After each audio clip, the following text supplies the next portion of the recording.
Hello दोस्तों, स्वागत है आप सभी का आपके अपने यूट्यूब चैनल स्टडी मटेरियल में। हम आज आपके लिए लेकर आए हैं हिंदी व्याकरण के कुछ महत्वपूर्ण प्रश्न जो कि बिहार पुलिस कांस्टेबल एग्जाम के लिए बहुत ही महत्वपूर्ण है। तो चलिए चलते हैं पहले प्रश्न की ओर। तो सबसे पहला प्रश्न है, आप कौन सा सर्वनाम है? तो इसका जो करेक्ट आंसर हो जाएगा वो होगा ऑप्शन नंबर बी, निजवाचक सर्वनाम। तो आप कौन सा सर्वनाम है? तो निजवाचक सर्वनाम है। चलिए बढ़ते हैं अगले सवाल की ओर। Question number 2। क्वेश्चन नंबर 2 है, जो पढ़ेगा वो पास होगा, इनमें कौन सा विशेषण है? तो इसका जो करेक्ट आंसर हो जाएगा वो होगा ऑप्शन नंबर डी, सार्वनामिक विशेषण। तो जो पढ़ेगा वो पास होगा, इसमें कौन सा विशेषण है?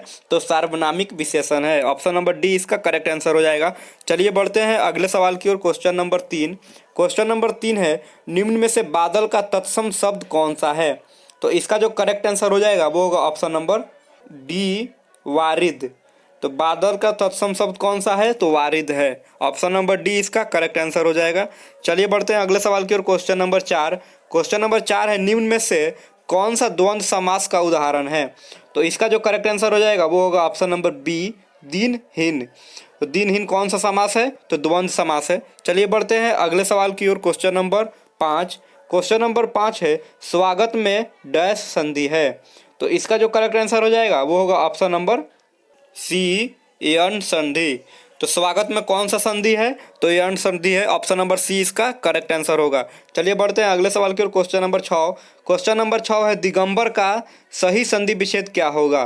तो इसका जो करेक्ट आंसर हो जाएगा वो होगा ऑप्शन नंबर बी, दिक्जोड़ अंबर। चलिए बढ़ते हैं अगले सवाल की ओर। Question number 7। क्वेश्चन नंबर 7 है, जिस पर अभियोग लगाया गया हो उसे क्या कहा जाता है?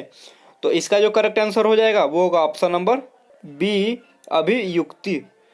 जिस पर अभियोग लगाया गया हो उसे क्या कहते हैं? तो अभियुक्त कहते हैं। ऑप्शन नंबर बी इसका करेक्ट आंसर हो जाएगा। चलिए बढ़ते हैं अगले सवाल की ओर। Question number 8। क्वेश्चन नंबर 8 है, नरोत्तम कौन सा समास है? तो इसका जो करेक्ट आंसर हो जाएगा वो होगा ऑप्शन नंबर बी, तत्पुरुष समास। तो नरोत्तम कौन सा समास है? तो तत्पुरुष समास है। ऑप्शन नंबर बी इसका करेक्ट आंसर हो जाएगा। चलिए बढ़ते हैं अगले सवाल की ओर। Question number 9। क्वेश्चन नंबर 9 है, निम्नलिखित शब्दों में से किस शब्द में उपसर्ग नहीं है? तो इसका जो करेक्ट आंसर होगा वो होगा ऑप्शन नंबर डी, ओढ़ना। तो किस में उपसर्ग शब्द नहीं है? तो ओढ़ना में उपसर्ग नहीं है। चलिए बढ़ते हैं अगले सवाल की ओर। Question number 10। क्वेश्चन नंबर 10 है, प्रत्यय किसी शब्द के डैश लगता है। तो प्रत्यय जो है आगे लगता है, पीछे लगता है, आगे पीछे दोनों लगता है, कहीं भी नहीं लगता। तो प्रत्यय जो है पीछे लगता है। तो इसका करेक्ट आंसर हो जाएगा ऑप्शन नंबर बी, पीछे। तो प्रत्यय किसी शब्द के पीछे लगता है। और उपसर्ग कहाँ पर लगता है? तो आगे लगता है। ऑप्शन नंबर ए, उपसर्ग आगे लगता है और प्रत्यय पीछे लगता है। तो दोनों को याद रखेंगे, उपसर्ग जो है आगे लगता है और प्रत्यय जो है पीछे लगता है। तो दोनों को याद रखेंगे, दोनों इंपॉर्टेंट है। चलिए बढ़ते हैं अगले सवाल की ओर। Question number 11। क्वेश्चन नंबर 11 है, शाश्वत का विलोम क्या है? तो इसका जो विलोम होगा वो होगा ऑप्शन नंबर सी, नश्वर। तो शाश्वत का विलोम क्या होता है? तो नश्वर होता है। चलिए बढ़ते हैं अगले सवाल की ओर। Question number 12। क्वेश्चन नंबर 12 है, आगामी का विलोम क्या है? तो आगामी का विलोम हो जाएगा विगत। ऑप्शन नंबर सी इसका करेक्ट आंसर हो जाएगा। चलिए बढ़ते हैं अगले सवाल की ओर। Question number 13। क्वेश्चन नंबर 13 है, जो गणना योग्य ना हो के लिए शब्द क्या है? तो इसका जो हो जाएगा वो होगा ऑप्शन नंबर सी, असंख्य। जिसका गणना ना हो सके उसे क्या बोलते हैं? असंख्य बोलते हैं। चलिए बढ़ते हैं अगले सवाल की ओर। Question number 14। क्वेश्चन नंबर 14 है, दूर की सोचने वाला के लिए क्या शब्द है? तो इसका जो करेक्ट आंसर हो जाएगा वो होगा ऑप्शन नंबर बी, दूरदर्शी। चलिए बढ़ते हैं अगले सवाल की ओर। Question number 15। क्वेश्चन नंबर 15 है, मोक्ष की इच्छा करने वाला क्या कहलाता है? तो इसका जो करेक्ट आंसर हो जाएगा वो होगा ऑप्शन नंबर सी, मुमुक्षु। तो मोक्ष की इच्छा करने वाला क्या कहलाता है? तो मुमुक्षु कहलाता है। ऑप्शन नंबर सी इसका करेक्ट आंसर होगा। चलिए बढ़ते हैं अगले सवाल की ओर। Question number 16। क्वेश्चन नंबर 16 है, वीर पुत्र को जन्म देने वाली स्त्री के लिए क्या शब्द है? तो उसे क्या कहा जाता है? तो उसे कहा जाता है ऑप्शन नंबर डी, वीर प्रसू। तो वीर पुत्र को जन्म देने वाले को क्या कहा जाता है? तो वीर प्रसू कहा जाता है। ऑप्शन नंबर डी इसका करेक्ट आंसर हो जाएगा। चलिए बढ़ते हैं अगले सवाल की ओर। Question number 17। क्वेश्चन नंबर 17 है माथा ठनकाना का अर्थ क्या होता है? तो इसका जो करेक्ट आंसर हो जाएगा वो होगा ऑप्शन नंबर डी शक हो जाना। चलिए बढ़ते हैं अगले सवाल की ओर। Question number 18। क्वेश्चन नंबर 18 है आसमान से बातें करने का अर्थ क्या होता है? तो इसका जो करेक्ट आंसर होगा वो होगा ऑप्शन नंबर सी बहुत ऊंचा होना। चलिए बढ़ते हैं अगले सवाल की ओर। Question number 19। क्वेश्चन नंबर 19 है सूरदास की भक्ति किस भाव की थी? तो इसका जो करेक्ट आंसर होगा वो होगा ऑप्शन नंबर बी सखा भाव। चलिए बढ़ते हैं अगले सवाल की ओर। Question number 20। क्वेश्चन नंबर 20 है निम्न में से किस पुस्तक में भ्रमर गीत का प्रसंग है? इसका जो करेक्ट आंसर होगा वो होगा ऑप्शन नंबर सी सूरसागर। चलिए बढ़ते हैं अगले सवाल की ओर। Question number 21। क्वेश्चन नंबर 21 है ब्रज भाषा की एक प्रमुख रचना का नाम क्या है? तो इसका भी करेक्ट आंसर हो जाएगा ऑप्शन नंबर सी सूरसागर। चलिए बढ़ते हैं अगले सवाल की ओर। Question number 22। क्वेश्चन नंबर 22 है बाल चित्रण में कौन सा कवि श्रेष्ठ है? तो इसका जो करेक्ट आंसर हो जाएगा वो होगा option number C Surdas. Option number C Surdas हो जाएगा इसका करेक्ट आंसर। चलिए बढ़ते हैं अगले सवाल की ओर। Question number 23। क्वेश्चन नंबर 23 है रीतिकालीन कवियों का मुख्य विषय क्या है? तो इसका जो करेक्ट आंसर होगा वो होगा ऑप्शन नंबर ए नायिका का रूप सौंदर्य का चित्रण। तो रीतिकालीन कवियों का मुख्य विषय क्या है? तो नायिका का रूप सौंदर्य का चित्रण। ऑप्शन नंबर ए इसका करेक्ट आंसर होगा। चलिए बढ़ते हैं अगले सवाल की ओर। Question number 24। क्वेश्चन नंबर 24 है बिहारी सतसई के रचयिता कौन है? तो इसका जो करेक्ट आंसर होगा वो होगा ऑप्शन नंबर सी बिहारी लाल। तो बिहारी सतसई के रचयिता कौन है? तो बिहारी लाल है। ऑप्शन नंबर सी इसका करेक्ट आंसर होगा। चलिए बढ़ते हैं अगले सवाल की ओर। Question number 25। क्वेश्चन नंबर 25 है निम्न में से मुसलमान होते हुए भी कौन सा कवि कृष्ण भक्त हुआ था?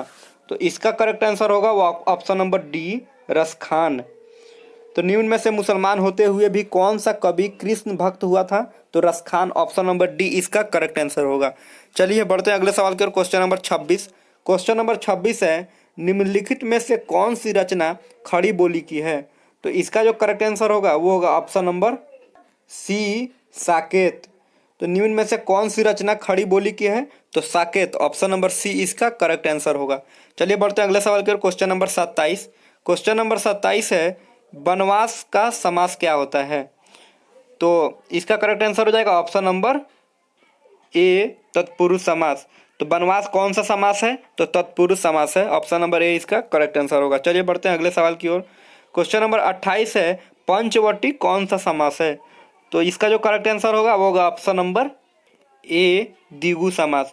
तो पंचवटी कौन सा समास है? तो द्विगु समास है। ऑप्शन नंबर ए इसका करेक्ट आंसर होगा। चलिए बढ़ते हैं अगले सवाल की ओर। Question number 29। क्वेश्चन नंबर 29 है पीताम्बर कौन सा समास है? तो इसका जो करेक्ट आंसर होगा वो होगा ऑप्शन नंबर ए बहुव्रीहि समास। तो पीताम्बर कौन सा समास है? तो बहुव्रीहि समास है। चलिए बढ़ते हैं अगले सवाल की ओर। Question number 30। क्वेश्चन नंबर 30 है नरोत्तम कौन सा समास है? तो ये जो है ऑप्शन नंबर इसका करेक्ट आंसर हो जाएगा बी तत्पुरुष समास। तो नरोत्तम कौन सा समास है? तो तत्पुरुष समास है। ऑप्शन नंबर बी इसका करेक्ट आंसर होगा। चलिए बढ़ते हैं अगले सवाल की ओर। Question number 31। क्वेश्चन नंबर 31 है आजन्म कौन सा समास है? तो इसका जो करेक्ट आंसर होगा ऑप्शन नंबर डी हो जाएगा अव्ययी भाव। तो आजन्म कौन सा समास है? तो अव्ययी भाव है। ऑप्शन नंबर डी इसका करेक्ट आंसर होगा। चलिए बढ़ते हैं अगले सवाल की ओर। क्वेश्चन नंबर 32 परमानंद कौन सा समास है? तो इसका करेक्ट आंसर हो जाएगा ऑप्शन नंबर सी कर्मधारय समास। तो परमानंद कौन सा समास है? तो कर्मधारय समास है। ऑप्शन नंबर सी इसका करेक्ट आंसर होगा। चलिए बढ़ते हैं अगले सवाल की ओर। Question number 33। क्वेश्चन नंबर 33 है सर्वप्रथम हिंदी समाचार पत्र प्रकाशित हुआ था। तो कब हुआ था? तो इसका करेक्ट आंसर हो जाएगा ऑप्शन नंबर सी 1826 ईस्वी को हुआ था। और उसका नाम क्या था? तो उदंड मार्तंड। तो सर्वप्रथम हिंदी समाचार पत्र का प्रकाशित कब हुआ था? तो 1826 को हुआ था। और कौन सा था? तो उदंड मार्तंड था। ऑप्शन नंबर सी इसका करेक्ट आंसर हो जाएगा। चलिए बढ़ते हैं अगले सवाल की ओर। Question number 34। क्वेश्चन नंबर 34 है हिंदी का प्रथम उपन्यास किसे माना जाता है? तो इसका जो करेक्ट आंसर हो जाएगा वो होगा ऑप्शन नंबर बी, परीक्षा गुरु को माना जाता है। चलिए बढ़ते हैं अगले सवाल की ओर। Question number 35। क्वेश्चन नंबर 35 है, हिंदी का प्रथम दैनिक समाचार पत्र कौन था? तो इसका जो करेक्ट आंसर हो जाएगा वो होगा ऑप्शन नंबर बी, उदंड मार्तंड था। चलिए बढ़ते हैं अगले सवाल की ओर। Question number 36। क्वेश्चन नंबर 36 है, निम्नलिखित में से एक तत्सम शब्द नहीं है। तो इनमें से कौन सा तत्सम शब्द नहीं है? तो उसका करेक्ट आंसर हो जाएगा ऑप्शन नंबर डी, छा। चलिए बढ़ते हैं अगले सवाल की ओर। Question number 37। क्वेश्चन नंबर 37 है, निम्नलिखित में से एक शब्द की वर्तनी शुद्ध है। तो इसका करेक्ट आंसर कौन सा होगा? तो हो जाएगा ऑप्शन नंबर ए, पूजनीय। ऑप्शन नंबर ए इसका करेक्ट आंसर हो जाएगा। चलिए बढ़ते हैं अगले सवाल की ओर। Question number 38। क्वेश्चन नंबर 38 है, हिंदी प्रदीप के संपादक कौन थे? तो इसका करेक्ट आंसर होगा option number A, Balkrishna Bhatt. तो हिंदी प्रदीप के संपादक कौन थे? तो बालकृष्ण भट्ट थे। ऑप्शन नंबर ए इसका करेक्ट आंसर होगा। चलिए बढ़ते हैं अगले सवाल की ओर। Question number 39। क्वेश्चन नंबर 39 है, निम्नलिखित में से एक वर्तनी शुद्ध है। तो कौन सा शुद्ध है? तो इसका करेक्ट आंसर हो जाएगा ऑप्शन नंबर बी, औद्योगिकीकरण। चलिए बढ़ते हैं अगले सवाल की ओर। Question number 40। क्वेश्चन नंबर 40 है, सरस्वती पत्रिका का प्रकाशन कब हुआ था? तो किस वर्ष में हुआ था? तो इसका करेक्ट आंसर हो जाएगा ऑप्शन नंबर सी, 1900 ईस्वी को हुआ था। चलिए बढ़ते हैं अगले सवाल की ओर। Question number 41। क्वेश्चन नंबर 41 है, उपसर्ग का विलोम शब्द क्या होता है? तो उपसर्ग का विलोम शब्द होता है ऑप्शन नंबर बी, प्रत्यय। तो आज के लिए बस इतना ही। अगर हमारी वीडियो अच्छी लगे तो वीडियो को लाइक, शेयर, कमेंट्स और चैनल पर पहली बार है तो चैनल को सब्सक्राइब करना ना भूलें। Thank you so much for watching my video.